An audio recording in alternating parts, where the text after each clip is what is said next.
Alright guys, and I am back. So let's jump straight into game 2.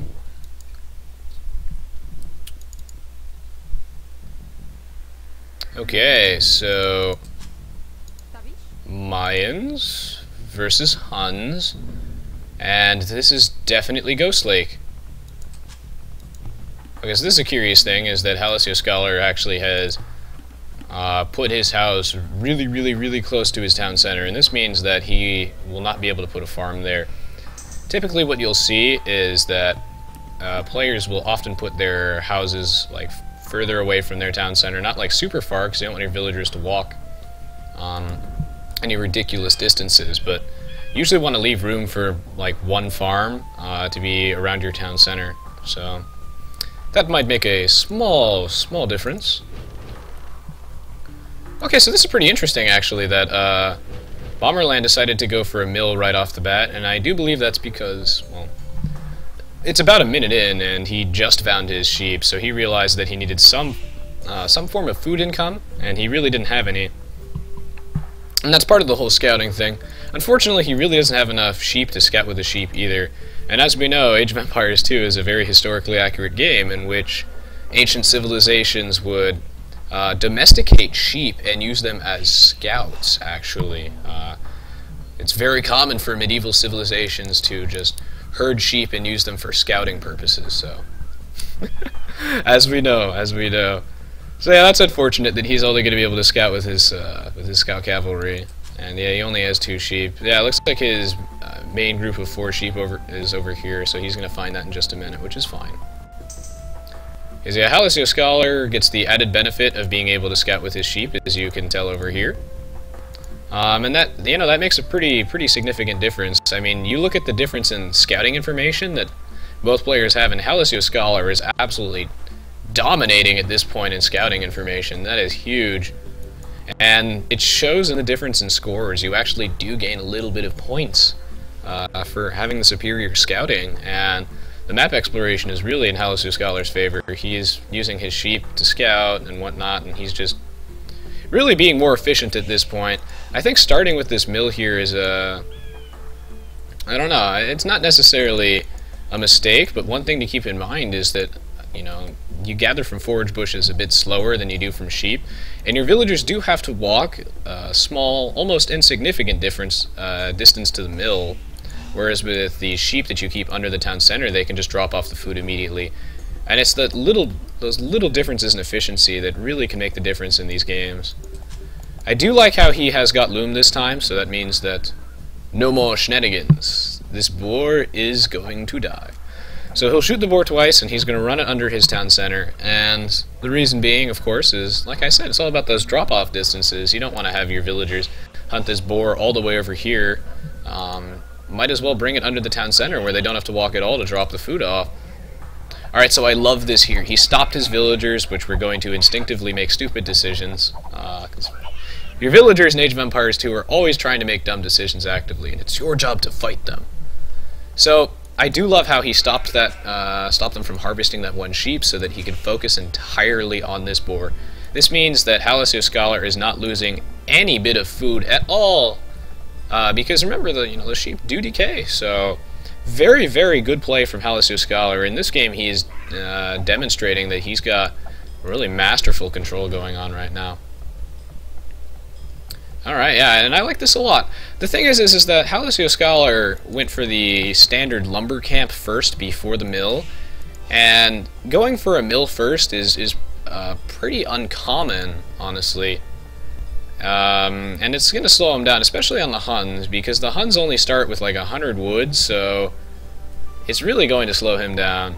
I mean, he's finally going to get his lumber camp out like right now, but that is almost 6 minutes in. That is going to be a big problem. Both players, though, have been really minimizing the amount of idle time that their town centers have had, so both players are completely even in economy. I think HallisYoScholar just, you know, his start last game was a teeny bit rough, but this game he is really showing us that he knows his stuff. And oh, that is unfortunate. Oh, the boar pathing. Oh, that is unfortunate. But he's gonna go pull it back now. He's not gonna be. That's not gonna hurt him that much, but that always does suck.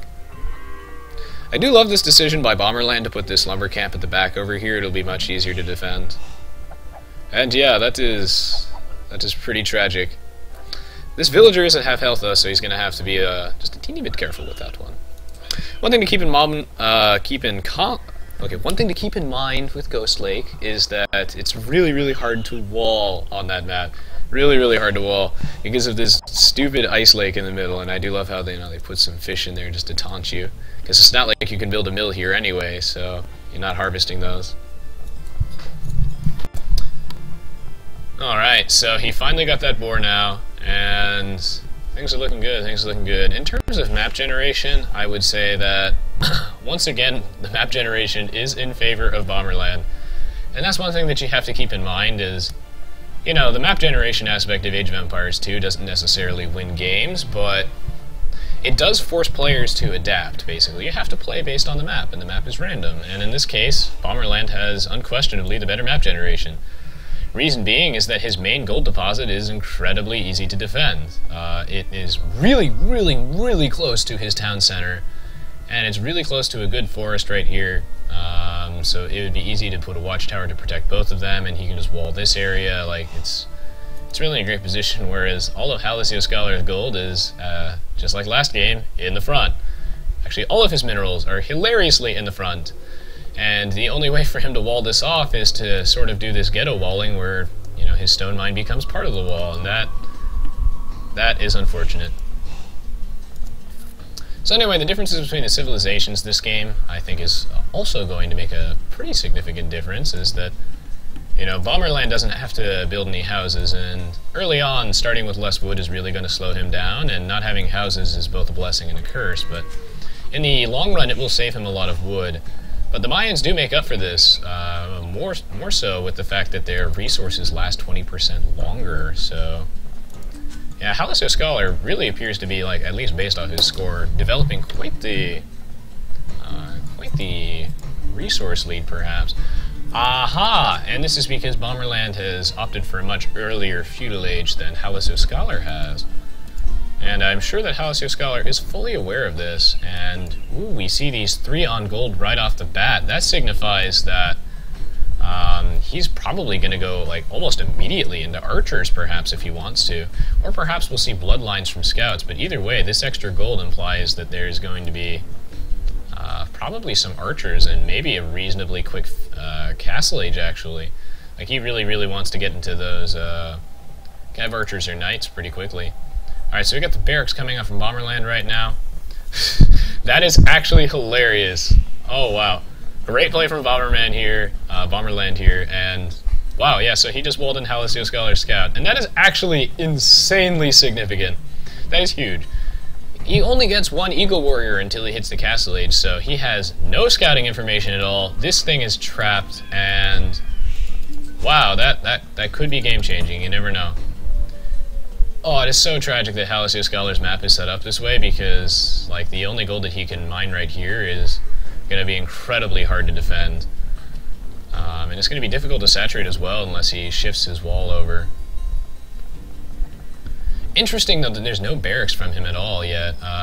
He was going for, wow, like the 28 population, 27 population, sort of fast castle age population that we see when people try and advance to the feudal age. So we'll see if HallisYoScholar is going for some sort of fast castle. It's going to be tough to say, And we've got, yeah, the archer range from Bomberland, so I guess he's just going straight into archers. And yeah, that's what the early gold would signify, and HallisYoScholar is fully aware of this, and I think that's one of the reasons why at least HallisYoScholar is probably considering a fast castle age at least, because those Eagle Warriors are going to tear those archers apart, and tear those cavalry archers apart as well. They have nothing to fear. So yeah, we're going to see the double archery range from Bomberland into archers, and yeah, that's what that early gold signifies. And of course, he's pretty heavy on wood as well, so the archers are coming, and he has pulled off 4 villagers, and he is going to try and forward. He's going to put some aggressive military buildings on HallisYoScholar, so we'll see how good HallisYoScholar's defense is if he can take this. He is completely walled up, so the shoe is on the other foot this game, and HallisYoScholar this time is the one who's completely walled up, whereas Bomberland is completely open. I love this decision to put the watchtower right here. The reason being is that, you know, once again, HallisYoScholar got a bit shafted by the map generation, so all of his gold is in the front, and losing all of this gold would be bad. Very bad. And, you know, he's putting the watchtower intelligently out of the vision of HallisYoScholar. It's just far enough away that he can zone HallisYoScholar off this gold mine, and he won't have time to react because he doesn't even know that the watchtower is being built. And now the moment of truth. HallisYoScholar is going to have to abandon this gold mine, and yeah, you can tell from the market here, yeah, and the blacksmith, yeah, that he was most definitely going for a fast castle age. When you're going for a fast castle age, the idea is that you want to spend as little time in the feudal age as possible and as much in the dark age as possible. So yeah, he's got that blacksmith and market out, but he does not quite have enough resources to advance quite yet. And this is unfortunate because Bomberland is... oh, he's going in, he's going ham, he's going man mode. Ooh, very, very, very smart decision from HallisYoScholar here to start building this house here. This house is going to be incredibly, incredibly bulky, and he's building it just out of range of this archer, so that aggression has been denied. And I do love this watchtower here, of course. Gotta defend that gold mine. And yeah, HallisYoScholar, he is getting there.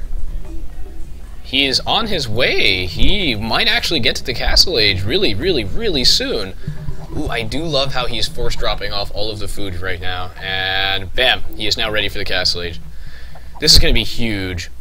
And then like he's going to put down a few barracks, and the eagles are coming. I think this is a really smart decision for him to just attempt to stall this aggression.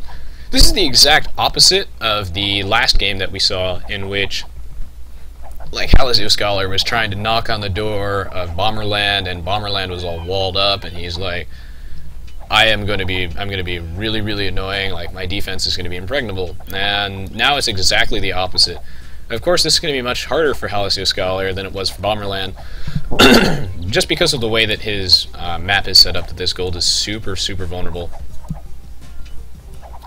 Oh, cool! So he found an area actually in which he can mine gold without really being harassed. This is still rather tragic that that happens, and oh, that's hilarious. So he's gonna put down a forward mill, a proxy mill, if you will, and he is going to harass the berries of his opponent. All right, yeah. So I expect to see some barracks shortly and some eagles, although he might just go into archery ranges perhaps, and maybe skirms or something. I don't know. But I'm assuming eagles. I'm assuming eagles. He's got the economy for eagle warriors, heavy on gold, light on everything else, and oh, looks like Bomberland finally noticed that the gold miners were mining, and he's just like, no, no gold for you. Okay, so Bomberland is actually in pretty significant trouble right now. You know, like, he might be the one initiating all the aggression, and he might have like a 400-point lead, but that makes no difference whatsoever. Because HallisYoScholar is about to get a massive, massive tech advantage, and Bomberland is nowhere near the castle age at all. Exactly the opposite of last game. And yeah, here comes the barracks. Are we going to see any scale mail armor from this blacksmith? He may have already researched it, so... yeah, HallisYoScholar, he's got no minerals that he can mine, so we'll see if he can ghetto his way towards some eagle warriors by selling stone at the market, which I think is what his plan is. Very, very smart. Very, very smart. And yeah, Bomberland's early aggression, sure, it has been incredibly annoying, and he did manage to massively inconvenience HallisYoScholar. Oh, looks like he finally got out of there. And he's got the scale mail armor. That's very intelligent. So yeah, sure, he's managed to massively inconvenience HallisYoScholar, but he did not do enough damage.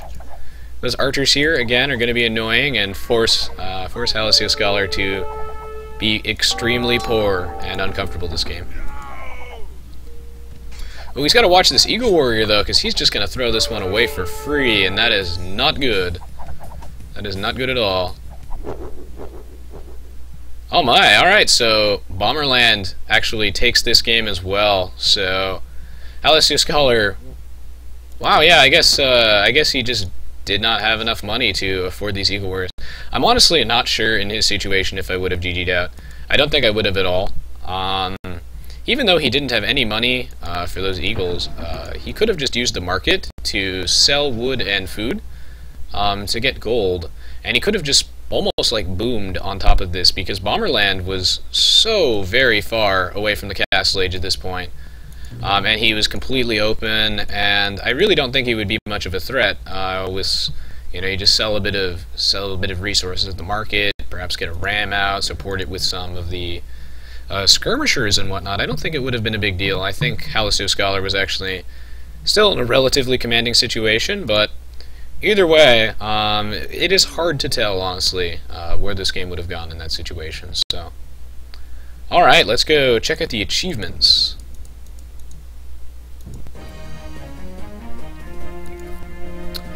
Yeah, it's definitely a shame here that HallisYoScholar really never had a chance to get any military out at all, because he was denied so heavily by Bomberland's forward. The map generation really not in favor of HallisYoScholar this game. That is quite unfortunate. And yeah, I guess we see this game that perhaps the faster castle age doesn't necessarily win the game, although I do believe that he could have perhaps built maybe an extra TC and out-boomed Bomberland, but it's tough to say, It's hard to make those calls in that type of situation. So anyway, another great game for both players here. Thank you so much for watching, guys. If you enjoyed this particular match, don't forget to check out my Facebook, Twitter, and whatnot, YouTube channel, blah, blah, blah. All that jazz and whatnot. There's plenty of other great content on my YouTube channel and whatnot. So anyway, thank you so much for tuning in. I really appreciate it. I will be casting the final game in this series in just a minute, so see you guys shortly.